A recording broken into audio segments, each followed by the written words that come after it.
we'll get started. So, e te karakia. Whakataka te hau ki te uri. Whakataka te hau ki te tonga. Kina ki uta kia mā taratara. E hi ake ana te ātākura, he tio, he huka, he hauhu, ti hei mauri ora. Well, welcome everyone to today's Strategy and Policy Committee meeting. As usual, please let myself or the Democracy Advisor know if you intend to leave the meeting. We'll have a break at about 2:30. Just to note that we're obviously in COVID conditions, so for submitters it might feel a little bit different because usually we have a few more seats and a few more councillors around the table, but some are joining us online. And also, as far as staff go, we've got a couple of staff in here, but some are also going to be watching online. And thank you to everybody for the time you've taken to be here this afternoon. So I have one apology for lateness that's just come through from Councillor Condi. Are there any other apologies for this meeting? No? Okay, so do I have a seconder for that one apology for lateness? Thank you, Councillor Fitzsimons. So I now put that motion, which has been moved and seconded, to the vote.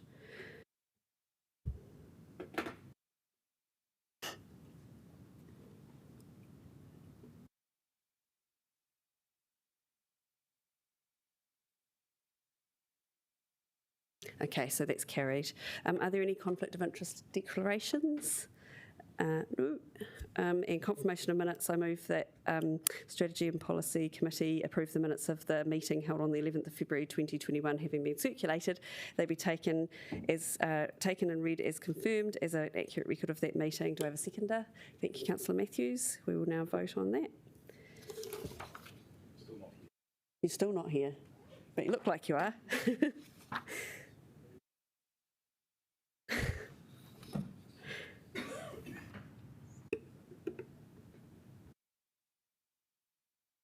Okay. Is Councillor Rush on now? He is on. But he hasn't voted, is that right? Oh, you're just doing it. Doing very well with the technology in many different places, thank you. So that's carried. There are no items not on the agenda, so we'll get straight underway with our public participation for today, which is on the oral submissions for the Cemeteries paper that we're looking at. So our first submitter is Peter Burke, and his submission's on page 93 of our documents. So Peter, if you'd like to come forward and join us at the table, just at the end here, and you've got 5 minutes. Thank you for taking the time to come and see us today. And if you do have any time within that 5 minutes, there might be a few questions. Thank you. Well, thank you very much, councillors, for the opportunity of speaking today, and also to thank the staff for the, what I thought was a very good consultation process. I felt I was very well served by I think. You think? Sorry, I think the council chambers have been muted. Oh, have they? Thank you. Is that better, Tamitha? Sorry, Councillor Paul. Is that better? Yeah, thank you. Okay, well, that makes it a bit hard to hear then, doesn't it? Sorry about we'll start that. Again, okay, we might want to start again. We'll start your time. Okay, thank you. Thank you, Council. Well, thank you very much for the opportunity of speaking to you, and also I just want to acknowledge the role of the staff in putting together the process, which I thought was very well run. I'm not going to read my submission. You already got it. What I am going to do is just talk you through a few key points on the paper, and that's based upon my experience as a journalist. I used to cover council once upon a time in Wellington many years ago, back in the 70s actually, for TV, but also a book that I just written called True to Ireland. So that's the book. So that's what my submission is largely based on as the journalist, and I'm still working full time, and but also as a history writer. So a very simple couple of comments at the start. So I see it, there's a growing appetite for people to learn more about their family history. And I've come from an Irish background, so the wake to me is very similar to the tangi.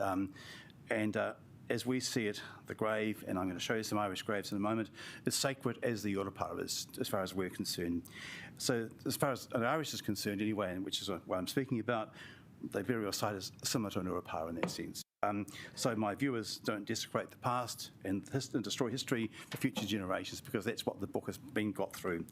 Look for solutions. I think there's no reason why we shouldn't do that, but don't do what happened in Bolton Street. And I think, as I mentioned in my submission, I looked out of Broadcasting House as a young journalist and saw the terrible shambles that occurred there, and that was really appalling. Gravestones were broken. The thing was a mess, and I just think that was something I personally witnessed as a journalist in Broadcasting House. The comment I make also is that the dead aren't on email, so, and that's what I found out when I had to write my book. I started with nothing, 7 pages, and ended up with 3 filing cabinets full of documents and another full of visuals based on what was researched, but there was nothing there to ask anyone who knew it about it. So if you look at the examples I sent in front of you, and I'm just going to quickly talk through those. So what's the timing? How are we going? I've done 3, or I've got 3? Great, okay. So the first picture there is my own great-great-grandparents' grave in Ireland, taken, that dates back to the 1830s, and that's my cousin there looking at those graves, but they're all in Irish, so I had to get an Irish translator to work out who they were. That's the church where most of my relatives are now buried. That's my father and his grave at Karori Cemetery. He was buried there in 1962, together with my baby brother, who was buried there in 1948. The next slide down is 2 Irishmen, my father on the right, but this guy, Paddy Sullivan, on the left there. Paddy came to New Zealand, never went home to Ireland, and when I started to look at the book, I couldn't find his grave, but I knew he was in Otaki, so I found out that through the funeral director and the death notice, and actually got that little headstone put on the grave, so he is remembered at Otaki. Interestingly enough, a couple of months later, his nephew came to see the grave, so we were able to show him. So again, to point out the importance of a gravestone to the family from Ireland. That's the little village of Mcdonald. The other one, next page, is a guy called Maurice Leo Elwood. Went back to Ireland once in 1943 in the middle of the war. That's his nephew who came out to the launch of the book in 2019 at his grave in Opunaki.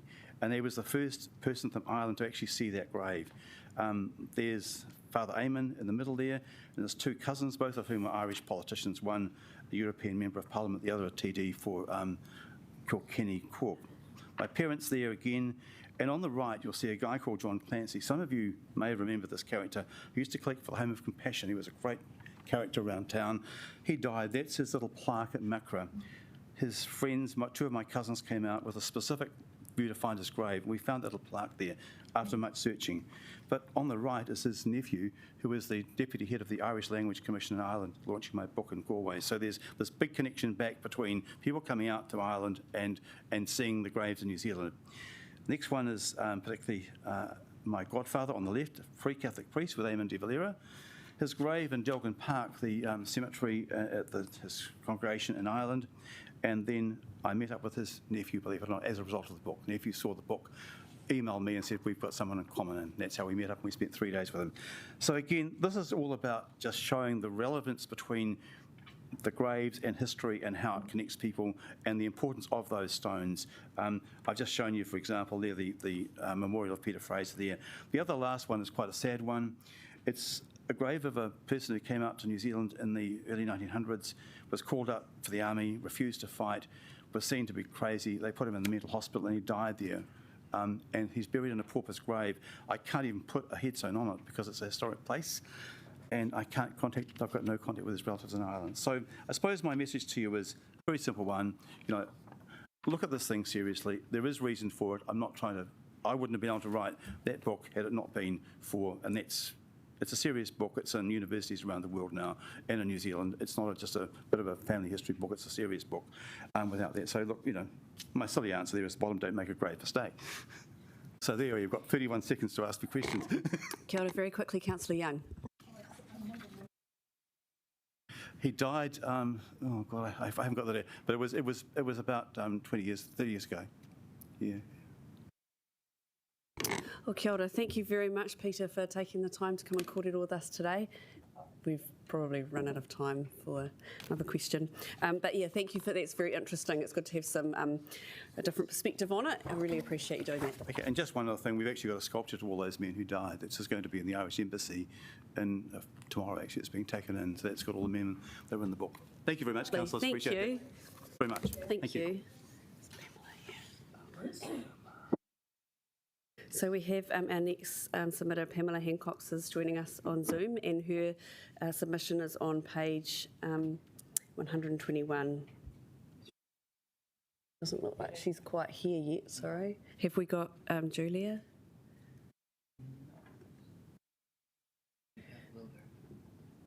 Wilbur's here. I understand Wilbur's here. Wilbur, would you be ready to come and do your submission now? I know it's a bit early. I think everyone adapting back to Zoom, timing's all a bit different, and they're not quite here yet, but if you'd like to come forward. So Wilbur's here on behalf of Ōtari Wilton's Bush Trust, and their submission's on page 66 of the document. So Wilbur, you understand, you know how this works. I've got 10 minutes, and yeah, there might be some questions within that time, I suspect, so thank you. Tēnā koutou katoa. Thank you, Councillor Day. As you said, I'm representing the Trust, the Ōtari Wilton's Bush Trust, which originally started as a local group to promote Ōtari Wilton's Bush, and we're celebrating our 20th anniversary this year. We felt originally that Ōtari's interests were not being sufficiently promoted by the Friends of the Botanic Garden, so the locals set up the Trust. Now we represent a much wider group aimed to support Ōtari Wilton's Bush as a jewel in Wellington's environmental crown, and nationally as the largest collection of New Zealand native plants, which also now has an international profile. It's a garden of international significance. Our specific interest in submitting this proposal, are that we're a neighbour of Karori Cemetery, and we share a part of their southeastern border, including the Kaiwharawhara stream and a tributary that runs through the cemetery into the stream. We've been a member of the Sanctuary to Sea group since it's started, and a participant in its predecessor. Our submission was written by Bev Abbott, whom you probably know as a serial submitter for the Botanical Society. She apologises for not being here, but she's in Australia looking after her 90-plus-year-old mother. But our submission reflects trust interest as well as some personal views of Bev on the things that she thinks Karori Cemetery should do.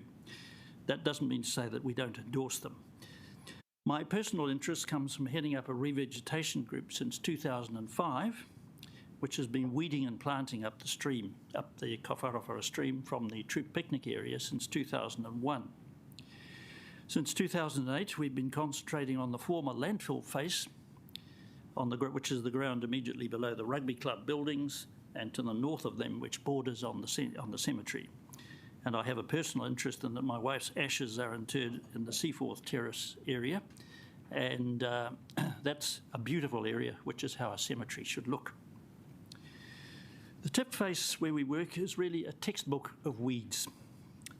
When we started there in 2008, we started with gorse, broom, fennel and blackberry. But since then, we've counted many new weeds, like Tradescantia, Mombretia, bamboo, a new one last year called Acanthus, also known as bear's breeches, bindweed, old man's beard, and the worst one of all, Darwin's barberry. And also there's some ragwort up on the top summit, which will probably spread into both the cemetery and Ōtari. We hope not, but it could. I would call Darwin's barberry the plant equivalent of the possum, because it spreads very, very rapidly. It loves New Zealand. It's a protected plant in its place of origin, namely southern Patagonia of Chile and Argentina. And the graves in the cemetery bordering this area are old and largely neglected, with trees growing up among them. That's all in the paper. And a lot of weed infestation, mainly at this stage blackberry and gorse. I've been through there with Shona. And at the moment we deal with this small group of ageing volunteers. The average age of us is about 75 years old. We note a mention of work being done by volunteers in the review documents. We find it's increasingly hard to recruit volunteers. Especially, we get a lot of young people, oh yes, I'd love to do revegetation. And they come along and they say, oh gosh, you're not planting all the time, you're weeding. Oh, and that's hard because the tip face is pretty steep and pretty nasty, and so they'll come once or twice and we won't see them again. So some of my fellow volunteers have been working there right since the beginning. The only area of Ōtari that doesn't lack volunteers is Jim Tate's pest eradication group. People like killing things. They don't like growing things. He does. Actually, I was recently in New Plymouth and visited the Te Honu Cemetery. And there they've got a group of volunteers who set about beautifying. Cemetery had the same problems as Karori. A lot of neglected graves, people had died, these younger ones just didn't feel any connection with them. So a man called Alan Jellyman, who's famous in plant circles right throughout New Zealand, set up this group of volunteers who meet there every first or second week, and they've been planting flowering trees. They look after it. They've been talking to the descendants of the original people who are buried and asking, do you want us to maintain your grave, or do you want to give it up? So that's perhaps something that the cemetery people could look at. The review of the cemetery's management plan talks of deferred vegetation maintenance in the cemetery, which largely refers to trees and hardly mentions weed control. Our main interest in the management plan is in restricting the spread of these weeds beyond Karori Sanctuary, since the longer they're left there, the further they will spread. Bev Abbott has suggested in our submission naming it deferred vegetation management rather than damaging tree growth, to give a better description of what is needed to tackle this problem. So to us, it's weeds and the risk of spreading as much of a risk as the damage to the graves by out-of-control trees for both the cemetery and to Otari. Overall, we fully support the council review as a very good document looking to the future, but it needs resourcing so that it can be fully implemented, particularly the establishment of landscape master plan for the cemetery. That's all I have to say, but I'm very happy to answer questions. Councillors, are there any questions? Or Mayor Foster, any questions? Oh, we've got Councillor O'Neill on Zoom. Kia ora, Wilbur, thank you for that. A couple of councillors and I went out to a few different cemeteries to understand the impact of overgrown vegetation. Could you talk a little bit about the impact that weeds have on graves as opposed to talking about the impact that a growing tree has on a grave? The impact of weeds on graves, well, trees obviously have a much greater impact because of their root systems, which will eventually, I mean, there's some examples in the council paper, that it can destroy the surrounds of the grave. Weeds really are pretty unsightly, even though some of them, like Mambretia, have a nice flower. But the thing is that they suppress any native vegetation. They won't grow quickly than our native plants, which is a bit like our native animals. When the introduced mammals came in, they had a very bad impact on our birds.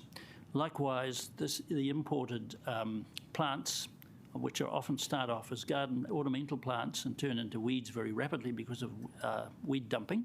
And we've got lots of examples of it by the rugby club buildings, that people dump garden waste there rather than take it to the tip.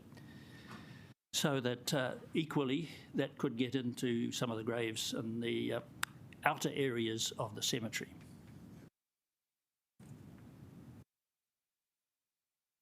Thank you. I haven't got any others on the list, so thank you very much, Wilbur, for coming to kōrero with us today.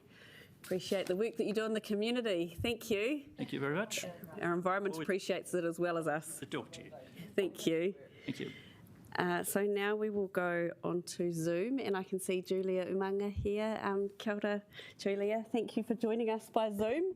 We're back to this different time again. We're back in the virtual world as well, but thank you for coming to kōrero with us, and you have 5 minutes. Yep. And there may be some questions if you have a little bit of extra time within that.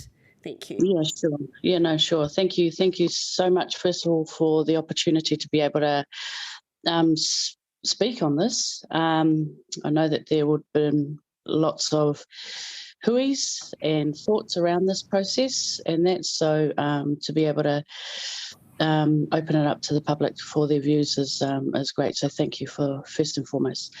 So my in regards to my submission, it's pretty much I'm against this, and I won't use any fancy words or anything like that. And I'll just put it into perspective for you. We lost our elderly mother 2 years ago, just going on 2 years ago. She lost her first child in 1962.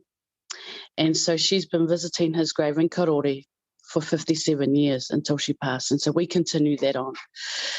I understand that there are some that haven't visited their loved ones for whatever reason. They might have passed as well and things like that. But for where I'm sitting is it's quite taboo to be moving, you know, and I'm talking about within New Zealand, different to the islands and things like that, but within New Zealand, it's quite a sacred area for us to be able to go to mourn, to continue to mourn. It's also spiritual, cultural, and also emotional still. I mean, for my mother for 57 years to still mourn the loss of her son, you could just imagine that there are people that are still hurting through the pain. So it's a nice place to go to be able to just sit there and reflect and to thank them and things like that. So that's where I'm coming from. We pay a fee for our loved ones to stay there on the condition that this is their final resting place, not a rental property. For me, the dead is dead. They're gone. I can understand rental properties for the living and, you know, buildings and things like that. But in regards to the dead, I just let them die, let them rest in peace. And that's where I'm coming from. It was just really like, it just freaked me out that we're considering that this has even been considered. So that's my angle and that. So if you have any questions for me, then by all means, fire away. Councillors, are there any questions? You've been very clear, Julia. Councillor Sparrow does have a question for you. Sure. Yeah, thank you for those comments. Understand where you're coming from, but do you think we should proceed with the option of this being available for those, or the reusing of graves for those who are comfortable with that, or should it be discounted completely? Sure. Thank you for the question. As an option, so be it. I think so. Give families the option to do so. I think that would be fine. Oh, kia ora. Thank you so much. Oh, we've got a question from the Mayor. Yeah, look, I wasn't going to ask a question, but given that question, I mean, the question I'd ask you is, if we did go down that track, the risk that somebody might, you know, sometime down the track get the records wrong, dig up the wrong person, whatever it might be, you know. Because particularly when there may now no longer be a family members to keep an eye on things, you know, maybe it's 50 years down the track, whatever. If you treated that as the last resting place. Comment? Yeah. Those are definitely factors you need to really reconsider. You need to consider of the fear of bringing up the wrong people and things like that, and that would bring up a whole lot of issues to the ones that you have brought up, and the ones that you brought up in error and things like that. So I think of giving the families the option when their loved one has passed is similar to a donor. If you'd like to donate your parts and things like that, your organs, blah blah blah, but it could be something at the start of the funeral. Well, are you okay if 10 years down the track this is a rental property area and that if it's clear to the families, then I feel that should be okay. But for my family, for me, I would want them to just leave them to rest in peace. Thank you. Well, kia ora, Julia. Thank you for that and for answering some challenging questions there. Thank you for that and for your time. Now I'd like to welcome Janet Mcdonald. Kia ora, Janet. Thank you for joining us on Zoom. Good to Kia ora. see you. I'm Kia ora. joining you from a very sunny Auckland. Oh, lovely. Yep. Yeah. So you've got 5 minutes. So thank you very much. Sorry, thank you. Thank you very much for the opportunity to give feedback here. It's the first time I've ever taken the opportunity to give feedback to a council matter, and that kind of, I think, shows how important I feel it is. I'm a New Zealand citizen. I'm obviously not from New Zealand. I'm Scottish. I've been here 20 years. And New Zealand is facing a lot of challenges around density and issues like this. But I was appalled, to use the words of the previous person, that we were considering, digging up our dead to recycle the graves as a solution to overcrowding in the graveyards. For hundreds of years, rest in peace has been, being used to sort of wish the soul of the deceased a kind of eternal resting place. And society sort of like shies away from exhuming bodies for various reasons, just for that very reason that you don't want to disturb people's final resting place. So I just think, I can't believe we're even discussing it. I mean, to me, it sounds like having a solution to the housing crisis being where you can buy a house for 5 years and then in 5 years you're going to have to sell it because we've got a housing shortage. It's the wrong solution for the problem. I think it's a thin edge of the wedge. I sort of disagree with the previous person who said that it should be okay for some families to make choice. But I think if you offer it to some people, then the sort of the aura and the ambience and the manufenema of the area will be destroyed if other people are being sort of dug up alongside them. So I just think it's not a good idea in general. And that's my position, and I'm happy for any questions on that. Kia ora, councillors, do we have any questions? Any pātai? Councillor Young has a question. So thank you, and I tend to share your views, but I'm just wondering, are you aware that in places like Berlin, it's very common to have graves recycled, and in some of the graveyards in Germany, so outside Berlin, they just screw on new plaques over the existing headstone. So it's not like we're trailing a new thing here, but I'm just wondering, do you realise it is actually quite widespread? But I don't endorse it. I do, and I know in Paris they do the same. You have like a family plot, and the plots are sort of, but they're set up to do that right from the beginning. They're opened up, and they're built in a certain way where other family members can be added in on top. I think that's quite different to sort of digging people up and popping other people into the same space. No, I wasn't talking about that. I wasn't talking about that. I mean, we have those over here, and I'm going to end up on one of them myself. But no, this is just where they have the headstone and they just screw on a new plaque. They take the bodies out, put the new ones in, and just screw on a new plaque on the front. Yep, I am aware of that. But just because it's done somewhere else doesn't mean that we have to adopt it in Wellington, I don't think. Okay, well, kia ora. Thank you very much, Janet, for taking the time to come and kōrero with us today.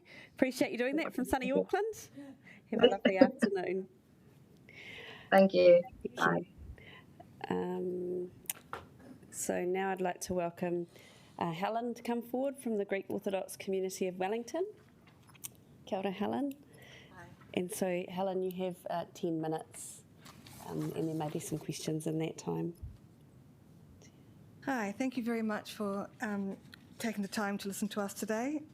Good afternoon, everyone. My name is Helen Matias, and I'm the president of the Greek Orthodox community of Wellington, and I'm here to put in a submission to request a further plot of land for the expansion of our community's cemetery in Makra. The Greek cemetery is currently located across 2 sites in Makra. The piece of land that we are requesting that Council grant to us is the spare flat parcel of land directly adjacent to the St. Lazarus Chapel. Please refer to your Google Maps image. The specific parcel of land that we request is highlighted on the map with the red asterisks. This land is also right next to our allocated cemetery plots, and an extension of this would allow a natural flow on. It is practical and logical, otherwise we end up with a separation as has happened in the past with our first and current sites. Having easier access to both the cemetery plots and the chapel is especially important for our community. for those that are older and less mobile. Our current cemetery plots are awfully close to being filled. There are only 2 burns left. We estimate that we will require this further parcel of land within the next 6 to 12 months, as we have an ageing population. Please note that our cemetery is not only for Greek Orthodox members, but for all Orthodox communities such as Romanian, Russian, and Antiochians. Both the chapel and the cemetery itself play a big part of our community's religious traditions and culture.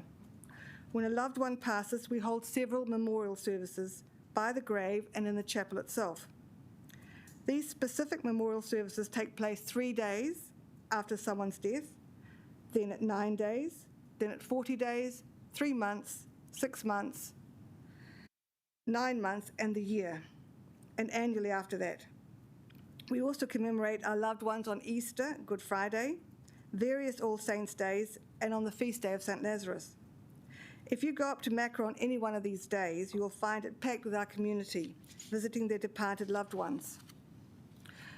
We would very much appreciate Council's foresight in letting us build the St. Lazarus Chapel, as it is a quiet place for reflection and prayer, and a haven of shelter from Wellington's inclement weather. We as a community are also incredibly grateful for all the maintenance that is carried out by the cemetery's groundspeople, who are always extremely helpful. And we would very much appreciate this extra parcel of land, and we look forward to hearing from you soon regarding your decision. And thank you for considering our submission. Questions? Oh, thank you. We've got a question from Councillor Young. Thank you, Helen. So I've got a couple of questions. So you say you need the extra land by next year because you're expecting to fill your existing We've land. got 2 burns, 2 rows, they're burns left. So how many people would that accommodate? I have no idea. I don't know either, but I mean, the rate we're going to be filling it. I mean, I don't think they thought that we would fill up so quickly behind the chapel. I'm just a bit concerned about the future of your community, Helen.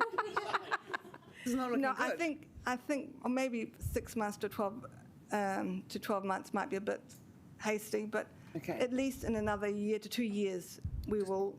Just look after the congregation. won't you? That's right, we do. So then the other thing, the St. Lazarus Chapel that you want to build. No, we built it. Oh, It's you there. built it? It's just there. That little dot. Yeah, okay, That's sorry, there. fine, that's fine. So, Thank and you. that's why it's a natural progression to go to that flat. Yeah. And it'll be so nice to have a piece of flat land because we're used to being up high. You know, at Crawley, have you seen where we are at Crawley? But isn't we're that right where on all the Greek monasteries are? Aren't they always up cliffs and things? Yeah, it's down there. That's right. And it's, I mean, and the where my grandmother is at Macra, we had to climb up like a goat's cart path up there as well.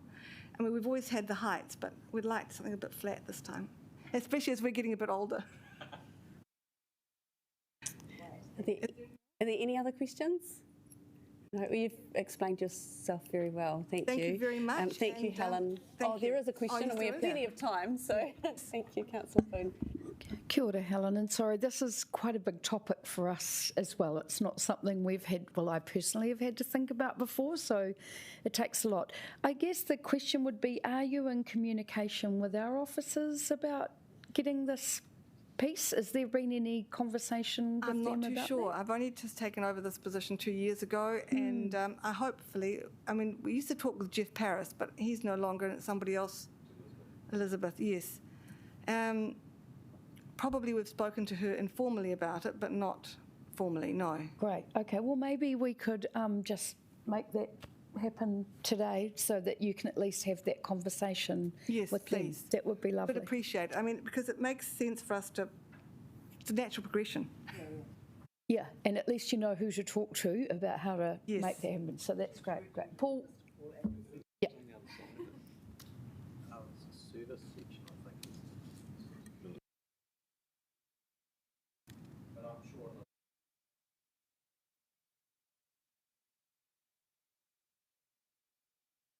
Yes.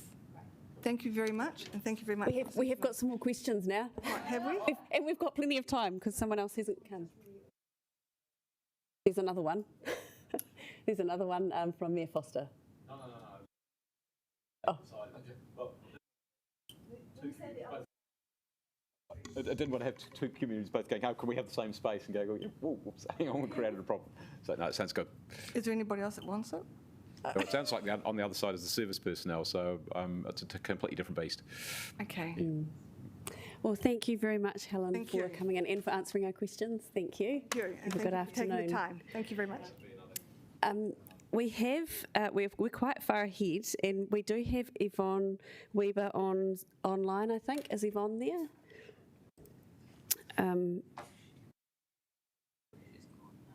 She's gone. She might come back. We've had a couple of people just pull out, so we can have a break now until 2:50. So that's quite a while. Yeah.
We're going to start off now with Sue Esterman, who is here representing the Wellington Progressive Jewish Congregation.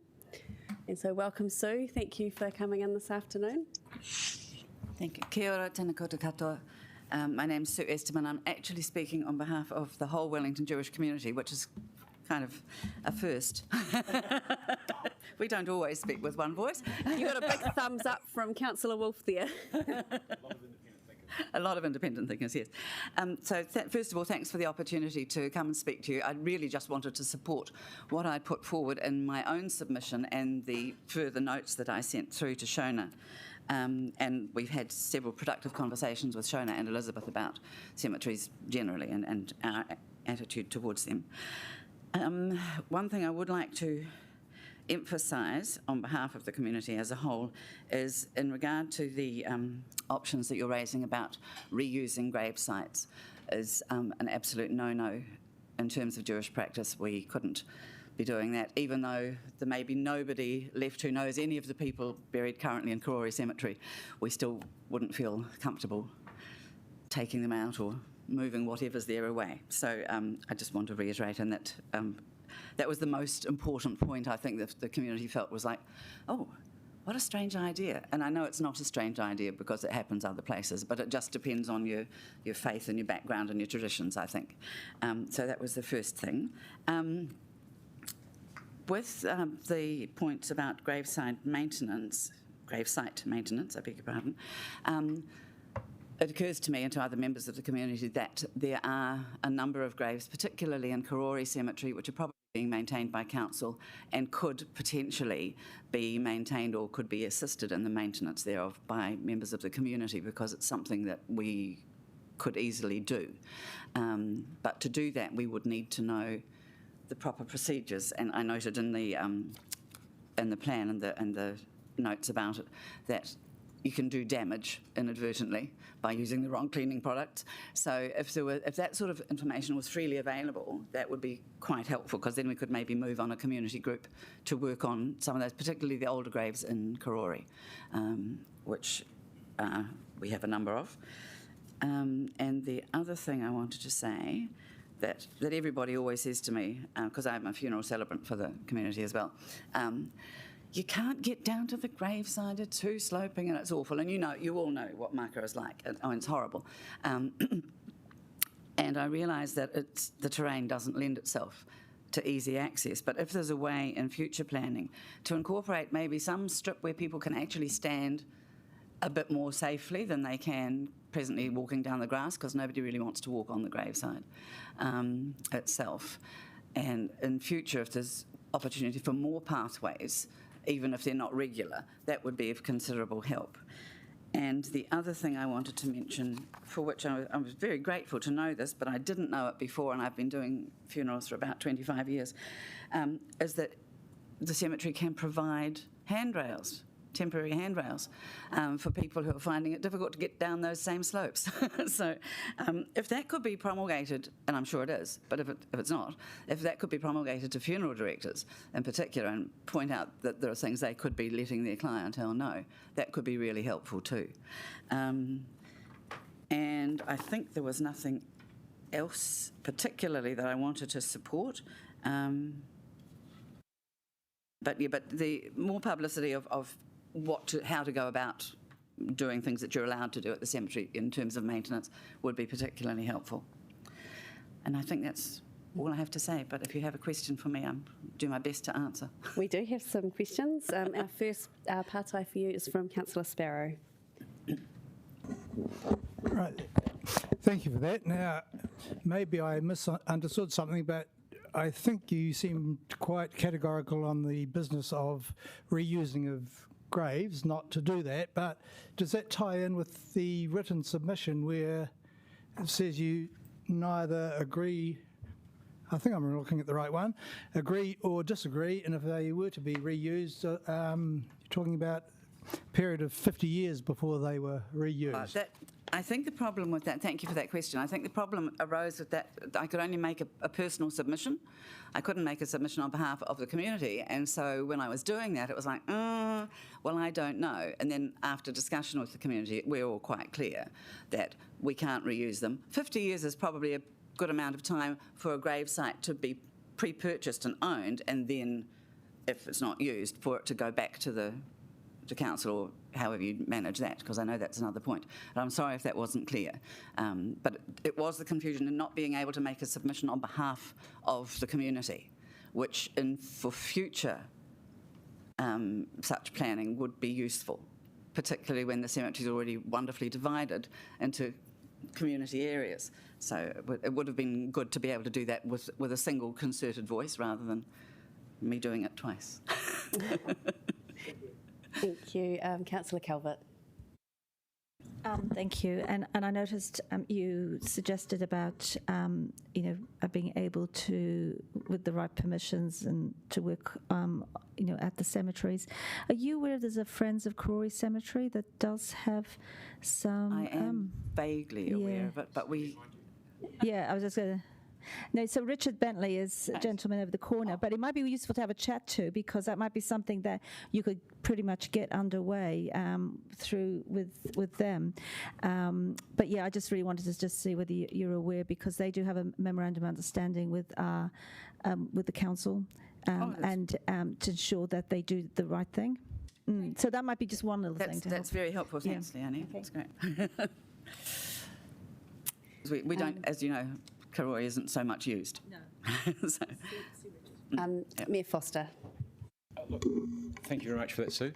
Just one quick question, and really it's almost a Karori heritage sort of thing. It's just telling stories within the, we've got 150 years, I think it is, since the first person was interred in Karori Cemetery anyway. And obviously that is Wellington for all that period of time. Just how we can celebrate that heritage, tell those stories of those people. Any thoughts about that as a good idea? I think, personally, I think it's a really good idea. Probably I can't answer that question on behalf of the community, but I can't see that anybody would think it was a bad idea. So, unless there's always going to be one, but generally not.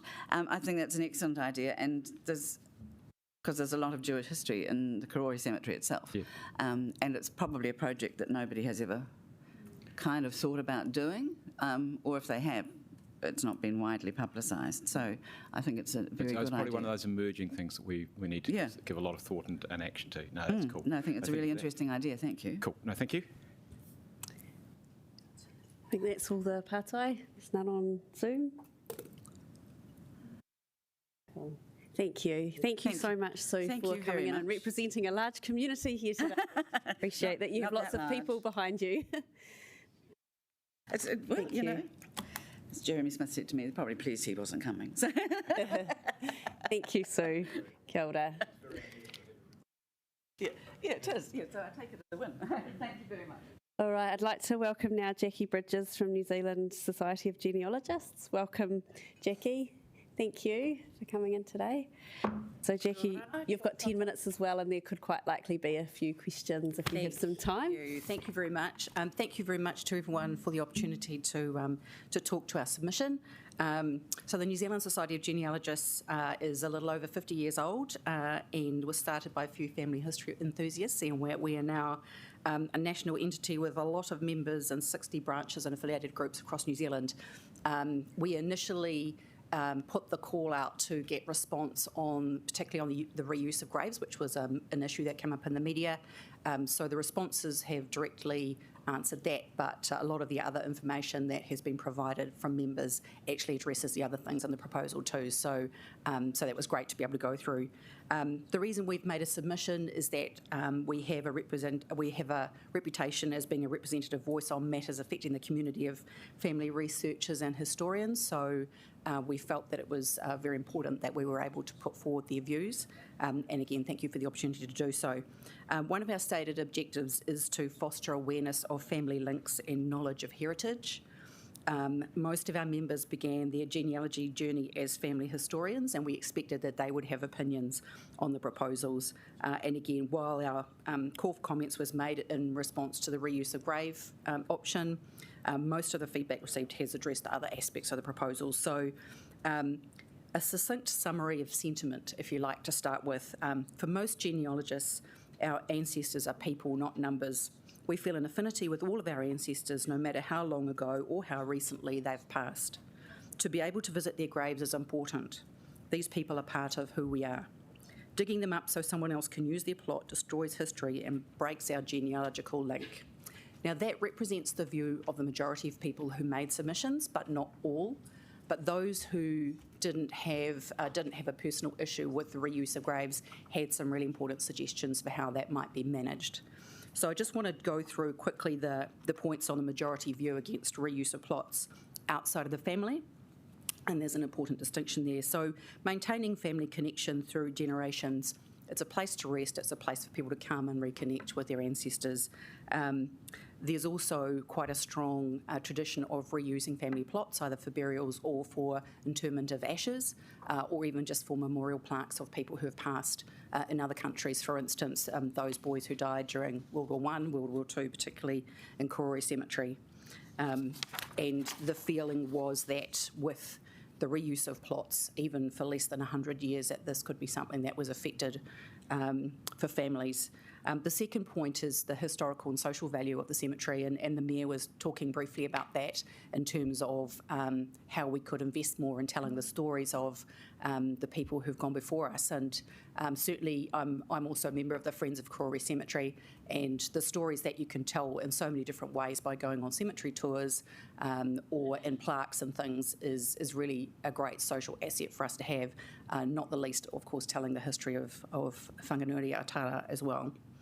And it's a lovely green place to go and have a walk or a bike ride. Thirdly, it's a place to rest in peace. And this is around there are people who have cultural, this is very culturally important to them, or a religious importance as well. We've just heard from the Jewish congregation. Many cultures do not agree with cremation or disinterment of bodies, so we feel it's important to understand those wishes, particularly Māori, Chinese people, and the different religious denominations that we have within Wellington. So that is definitely something that we would need to take into account. The last one is the potential to set a precedent. So we're always keen to, I guess, get in ahead of things, and we would not wish other councils to follow on without due consultation with their communities as well. So we always want to think about that. In terms of key factors important to genealogists, excellent record keeping, which wouldn't surprise you, of course. It's an essential ingredient for genealogists to be able to have robust records about each site that's reused and just our records in general. We know that probably there's already some work to go on to improve the accessibility of the records for Korori. Because they're old and what is on the website is probably not as good as it could be. And also people are very concerned about their own records being wrong because things have changed. So being able to kind of trace what's happened to plots over time is very important. Likewise, accessibility of records, so online, etc. as well, and also the ability for them to be available at little or no cost, not just to researchers, but obviously to the community as well. Comprehensive range of information, so photos of gravestones, again, if plots are reused, being able to see the photos of them, being able to screen read all of the information that was on the headstone, and not just rely on name and date of birth, etc.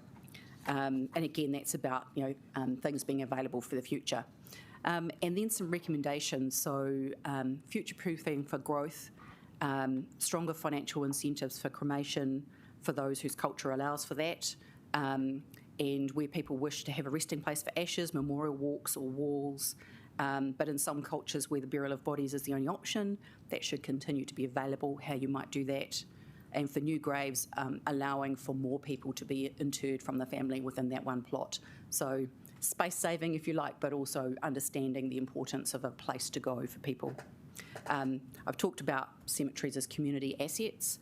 and that the work of people like the Friends of Karori Cemetery is really important. So getting alongside them and helping to make that information not just available through them, but generally on a website, if not the council website, but a sub-website where people could understand about how to care for graves, the types of plants, what plastic stuff not to bring, all those things.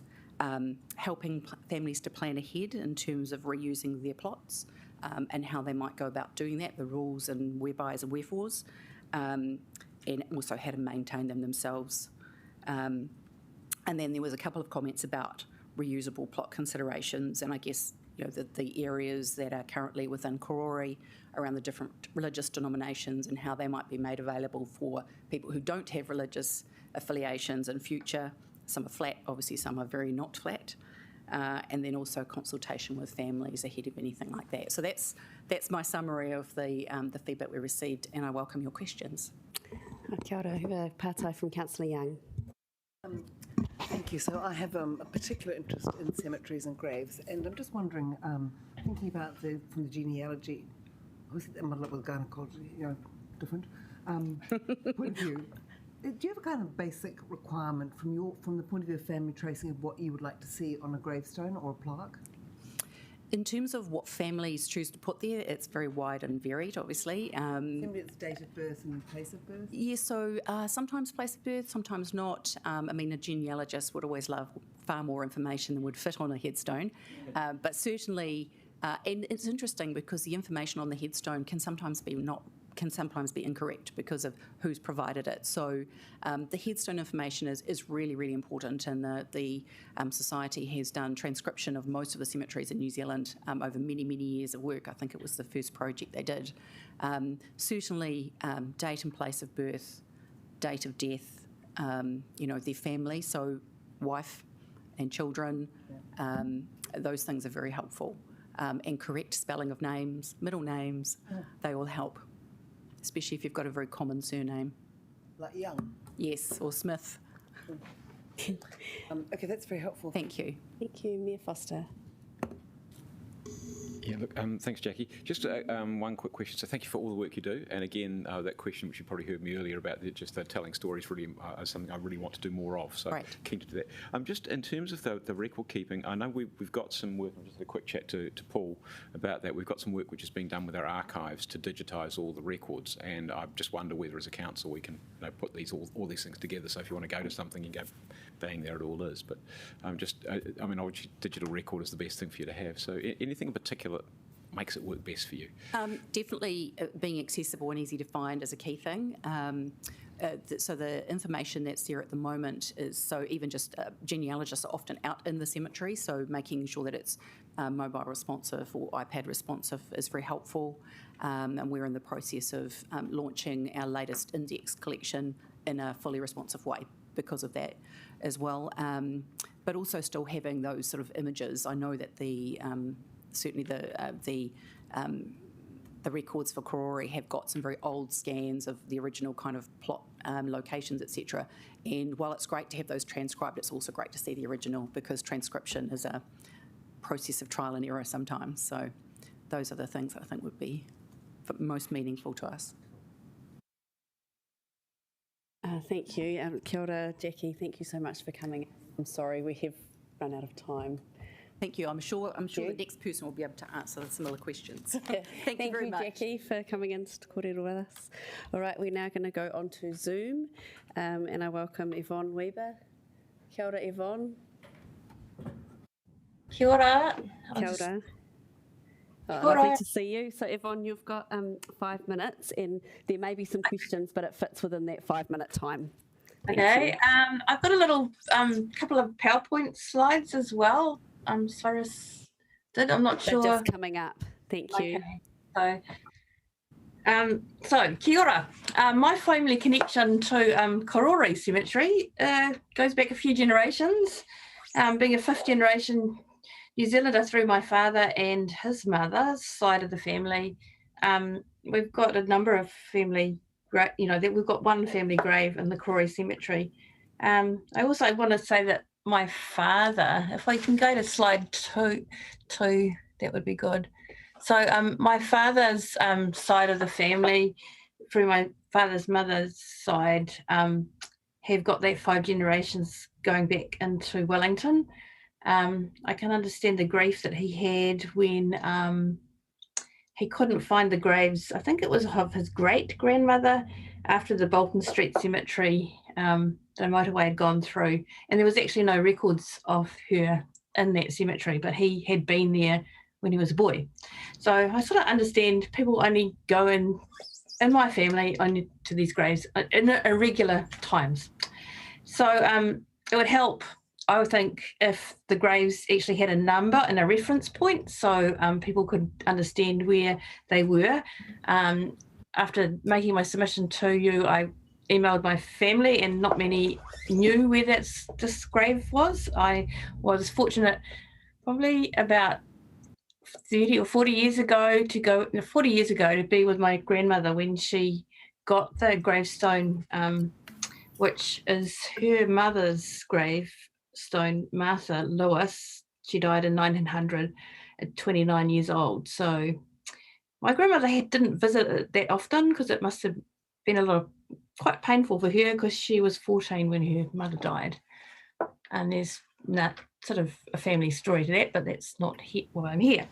I kind of like for the graves to have some sort of register so that you could identify the people in the family who would like to undertake maintenance of it, because this one has not had maintenance for a number of years, probably 40 or 50 years, and it needs some maintenance. And it would be really good if the Wellington City Council would improve the information on its website in relationship to how to undertake that maintenance, or whether you go to the Friends of Crory Cemetery, or whether you have to go to someone that has the professional skills to undertake that maintenance. The fourth point is I'd like a mechanism for adding information, as a number of the family members are not in the Wellington City Council's information on graves. So if we go to the next one, 2, you'll find that Gordon Weber and Ada Weber actually aren't in the memorial inscriptions on the Crory Cemetery. On the main, I haven't got the photo of the main front part. I don't think Edmund Lewis is also not on that in the Crory Cemetery either. So for me, some way of being able to add information that is actually on these gravestones would be really useful. And the 5th point for me is making a way of making old graves living graves, because this is a really large plot, double-sized plot with a big, huge urn on it. And for me, I'd like to get some way of putting a plaque in an appropriate manner. I don't think it should go on the actual grave, the urn memorial, but somewhere on the site for adding other future family names, such as my father, Raymond Weber, and my mother, Ada Weber. So it's sort of like information about how you could add better ways of to keep a living memorial of some of these large grave sites. So that is my submission. Oh, kia ora. Thank you, Yvonne. Councillors, are there any questions? Yeah, but I understand 2 ticks.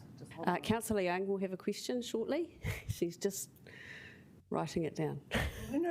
I'm just trying to find something. Are you searching something? Councillor Foon can ask one first. Yeah. Kia ora, Yvonne. Thank you for that. I'm just checking, and I'm not au fait with our whole system. This is all new to me.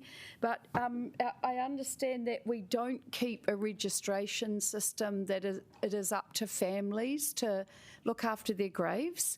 I guess one way around that is, would you be prepared to pay a fee for a system like that as you were going through the process of burying a loved one? Well, I mean, it doesn't. I mean, no one's been buried at this grave site for a number of years. Inscriptions have been added to the graves. So inscriptions have been added to the graves, but there hasn't actually been a formal burial for I don't know how many years. So I think we need some way of making it so that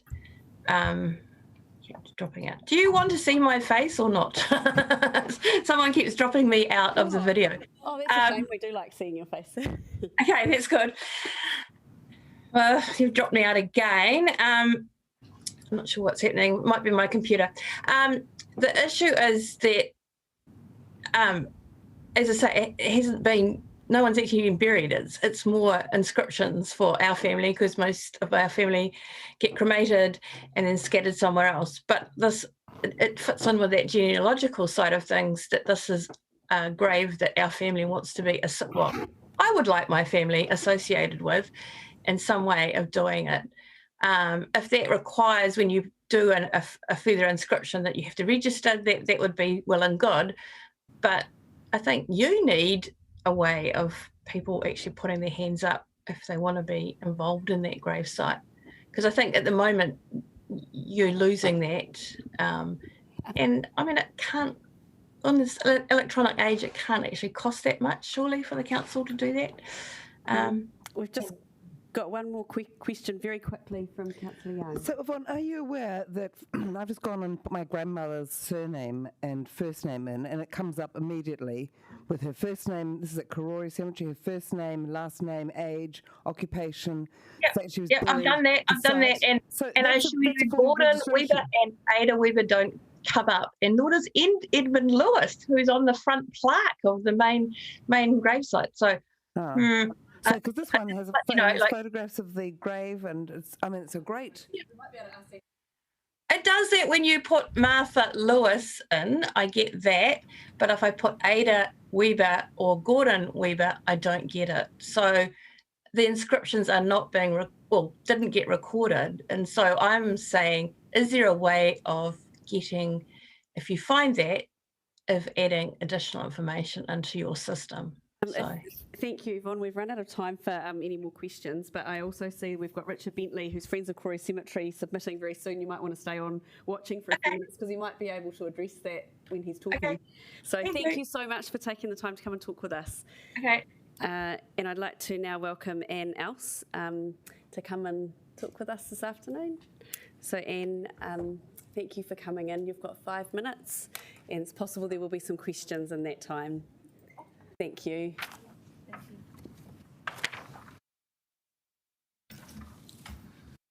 Kia ora koutou. Thank you for seeing me.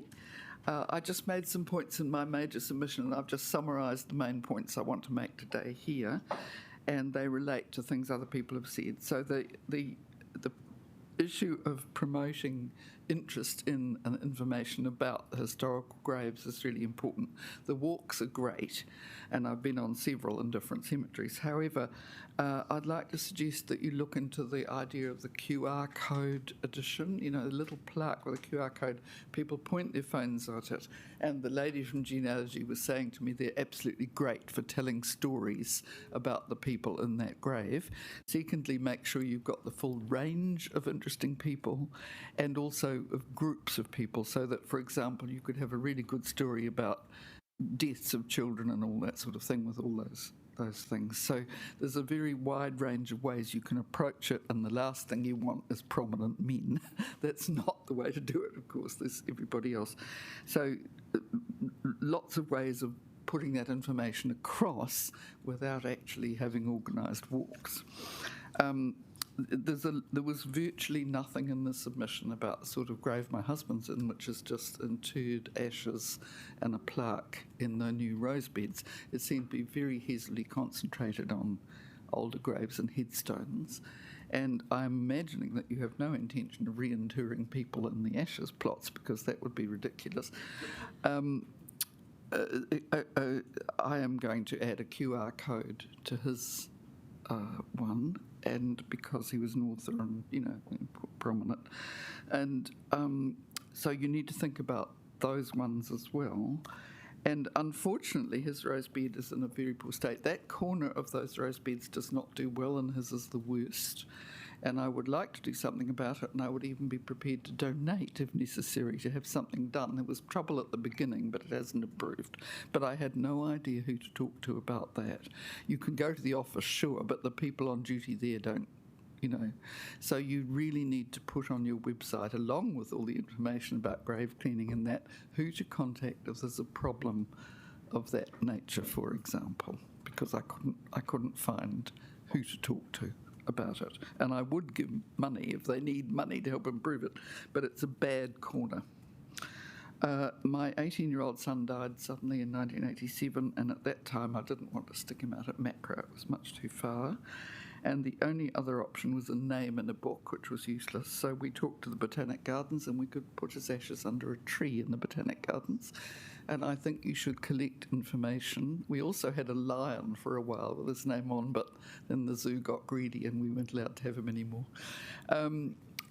If you put information for people about options, all the options that you've got when somebody dies of what you could do, and it doesn't have to be a cemetery. There are various options.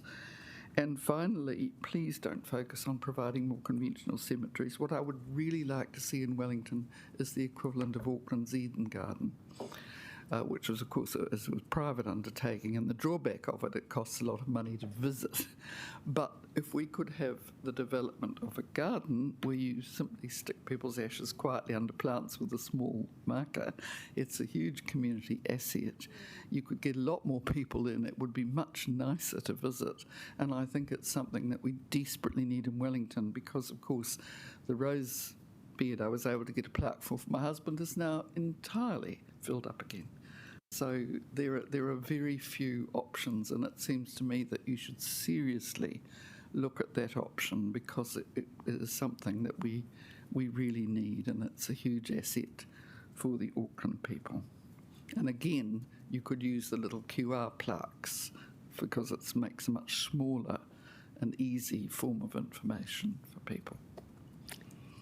Kia ora, we've got a question, a pātai from Deputy Mayor. So I'm interested in that idea of, there should be a range of options.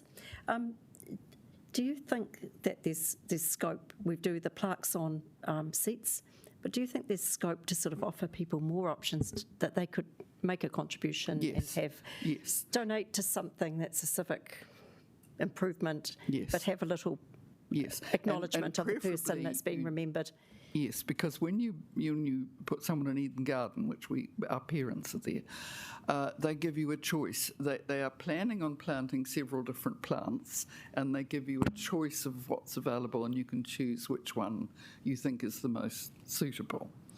And ours is a pink plant because my father lived in a pink bedroom all his life, and we thought he could go on doing it. But yes, there's that. And seats are lovely. I would have loved to have given Harvey a seat in a garden somewhere, but there seemed to be plenty already, and I wasn't really sure how you did that. But any civic amenity, what we did do was give money to Zealandia, and he now has a Weta house in Zealandia. So that was with his name and the poem he wrote about and everything. It's really, really cool. So that was a lovely option too. And I'm sure that there are lots of places like that would welcome some sort of thing that you could have people's names on and we could visit in a really nice surroundings. But it's all about the information and getting it out there for people. Well, kia ora, Anne. Thank you very much for coming in and sharing your experiences and also some practical ideas. We appreciate that. Thank you. Thank you. Nice to see you. Well, no Maya, Richard Bentley. Good to see you again. Thank you for coming in. And so, Richard, you've got 10 minutes, and Richard's here. We've heard from Friends of Karori Cemetery. Thank you, Councillor Jill. Thanks for the opportunity to speak to our submission. There's this one-page summary in front of you. I'm not going to go through that, and I'll be brief and to the point. The Friends are a membership-based charitable trust. We offer guided tours of the cemetery at $10 per person. We provide grave finding services, and we are soon to introduce grave cleaning services. Since our establishment last year, we have hosted approximately 350 people, probably more like 500 now, on guided tours, and well over 100 have sought grave finding assistance. We have developed 6 tours of graves of interest and more in preparation. Each has a particular focus. Several tell stories of murder and mayhem.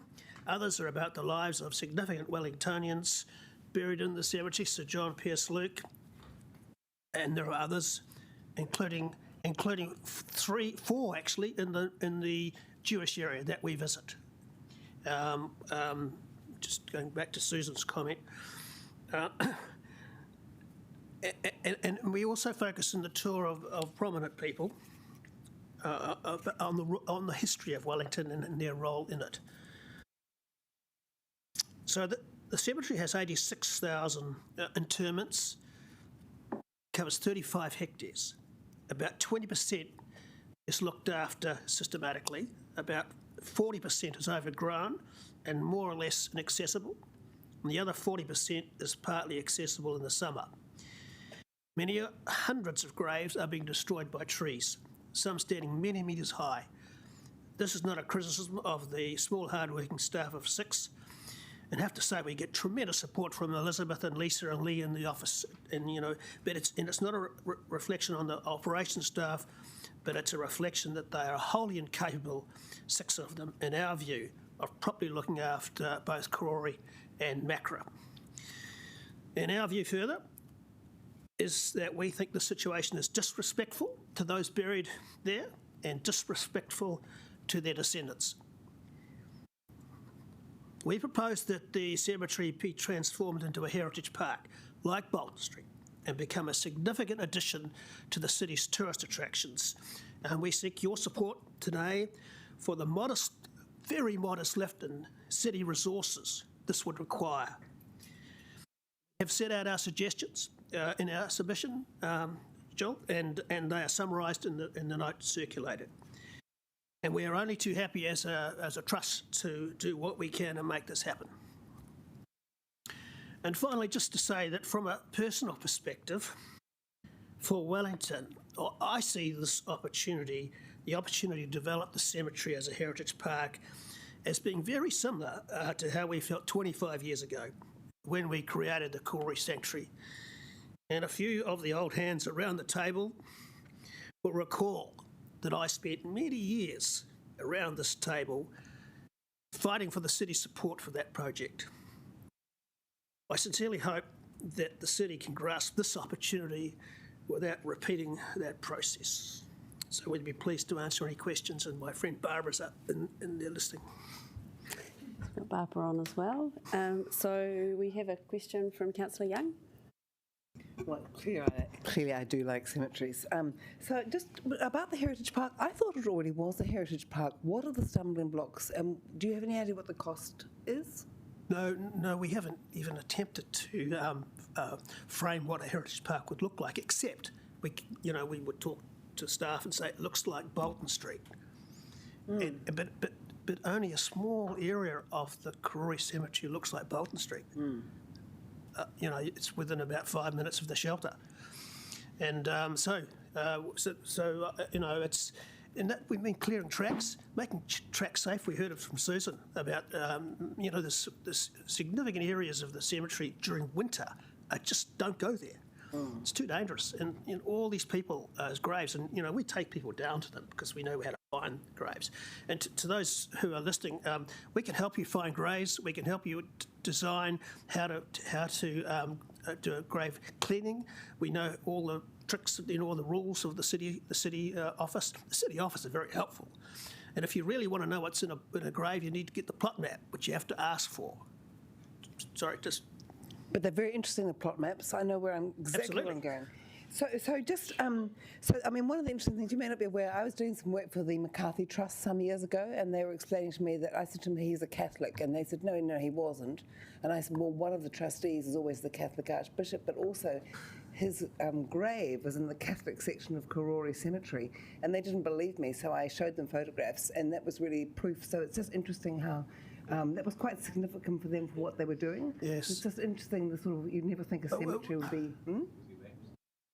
I don't know. I don't know the state of his spiritual, condition. But it's just, you'd never think that you'd use a cemetery for something like that. Yes, we have a tour of the Catholic area, specifically of the Catholic area, and we've been consulted with the Catholic people. Mayor Foster. Look, Richard, thank you, and thanks for everything that you and the rest of the Friends are doing at the moment. What, in your view, as we as you look at the document that we've got in front of us as a management plan, what needs to happen in that to start walking the way to becoming a heritage park? You know, it's a bit flipping the what are the barriers, but what needs to be, you know, what are the steps that we need to take in terms of policy and the actions that we would map out over a period of time? I mean, we're super sensitive, you know, of the financial constraints you're under. But in this case, you have an opportunity at very little cost, Eddie, to make a difference. And I go back to the point, there are 6 operational staff doing Karori and Macra, so there's probably about 3 in Karori at any one time, and they're usually doing something to do with a grave. So there's no capacity within the operations team to do anything that might be associated with heritage or the better protection of the better development tracks. In fact, they struggle to clean the few existing tracks they clean. So we just say more staff. I mean, and you probably need an arborist, and you probably, if you have a look at the way Bolton's structured, they have some specialists on their staff, and they come over every month or something, but it's not enough.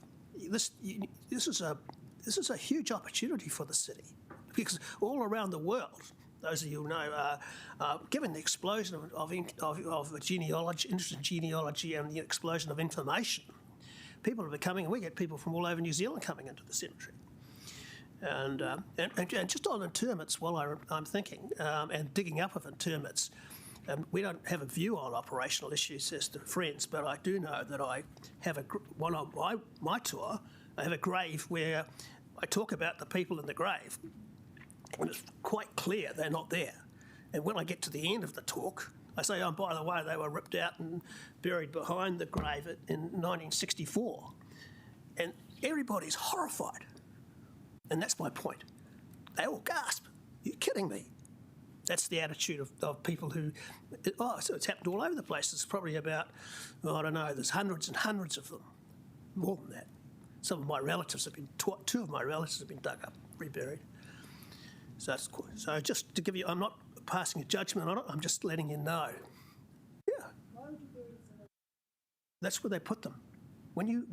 So they didn't pay. My relatives didn't pay, they were broke. And so they were dug up. Yeah, and there's a period in the 50s, 60s where they were dug up and reinterred behind the grave. No. If you have a look at the grave, there's a space between the grave and then the grave across the next line, and so that's where they put them. Dig a hole and put them in, and then they sold the grave. Back to the same family. No, to a new family. Yes. Hey, goodness, we've learnt something very new this afternoon. Are there any other questions, councillors, Mayor? Thank you so much, Richard. It's really interesting to hear you talk about that and for all of the work that you're doing up at the cemetery. Thank you very much, and thanks for coming to talk to us. Right, so councillors, now we just need to move the recommendation. So I'm going to ask Councillor Fitzsimons to do that. I will just very briefly want to move that we receive the information, hear the submitters and thank them for speaking to their submissions, and just to note that a lot of very interesting both policy and practical matters came through, and it's I know that our staff have been listening carefully and we'll get a good summary of the submissions, so thanks. Thank you. I'm happy to second that. And is there any debate? I imagine there is, seeing as it's very simple recommendations, so we will now vote.